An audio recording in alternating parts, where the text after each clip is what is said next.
வணக்கம் நண்பர்களே. நம்ம எப்பொழுதுமே உணவு சாப்பிட்றோம். இந்த உணவு சத்துக்களாக மாற்றப்பட்டு நம்மளுடைய உடல் வளர்ச்சிக்கு ரொம்ப முக்கிய பங்கு வகிக்கிறது.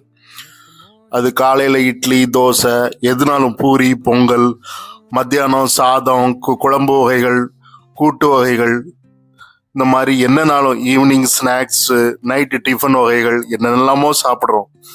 சரி, இதுல எல்லாத்துலயுமே விட்டமின்கள், சத்துக்கள் இதெல்லாம் இருக்குதான்னு நம்ம கொஞ்சமா இப்ப பார்க்க வேண்டிய ஒரு சூழல் இருக்குது. அதுல முக்கியமான ஒரு பங்கு வகிக்கிறது புரோட்டீன். இந்த புரோட்டீன் உணவு கண்டிப்பா நம்மளுடைய உடல் வளர்ச்சிக்கு ரொம்ப முக்கிய பங்கு வகிக்கிறது. பெரியவங்களா இருந்தாலும் சரி, இல்ல குழந்தைகளுடைய வளர்ச்சி இதை மாற்றத்துக்கு நல்ல உதவியா இருக்குது. அதே போல பெரியவங்க எலும்பு தேய்மானம் இல்லாம அவங்களோட உடல் நோய்கள் எதுவும் வராம இருக்கிறதுக்கு வராம முன் பாதுகாக்கிறதுக்கு இந்த புரோட்டீன் சத்து ரொம்ப உறுதுணையா இருக்குது. ஸோ புரோட்டீன் எந்தெந்த உணவுகள்ல எல்லாம் இருக்குது அப்படின்னு கேட்டீங்கன்னா, குறிப்பா நான் சைவ உணவை தான் சொல்ல போறேன். அசைவ உணவு கோழியில, முட்டையில இதெல்லாம் இருக்கு, மீன்ல இருக்குது, இறைச்சியில இருக்குது. இது எல்லாமே அசைவ உணவுகள்ல நிறைய இடத்துல இருக்குது. சைவ உணவுல என்னத்துல இருக்குன்னா, மெயினா பருப்புல இருக்குது, அப்புறம் பால் இருக்குது, பால் பொருட்கள்ல இருக்குது, பன்னீர்ல இருக்குது, அப்புறம் நம்ம கொய்யா பழத்துல இருக்குது, பலாப்பழத்துல இருக்குது. புரோட்டீன் சத்து நிறைஞ்சு இருக்குது.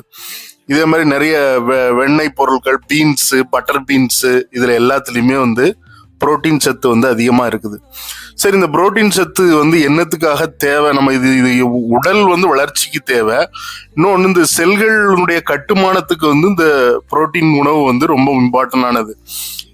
ஏன் அப்படின்னா இப்போ ஒரு செல் சிதைஞ்சிருச்சு, ஏதாவது ஒரு அடிபட்டோ இல்லை ஏதோ ஒரு விஷயத்தினால சிதையுது அப்படின்னா இம்மிடியட்டா புரோட்டீன் உணவு கண்டிப்பா தேவை. அந்த செல்களை சரிப்படுத்துறதுக்கு, அந்த அந்த ஒரு ஹீல் பண்றதுன்னா, இப்போ ஒரு தேய்மானத்துல இருக்கிற சமயத்துல அது இம்மிடியட்டா அதை சரி பண்றதுக்கு இந்த புரோட்டீன் உணவு தான் தேவை.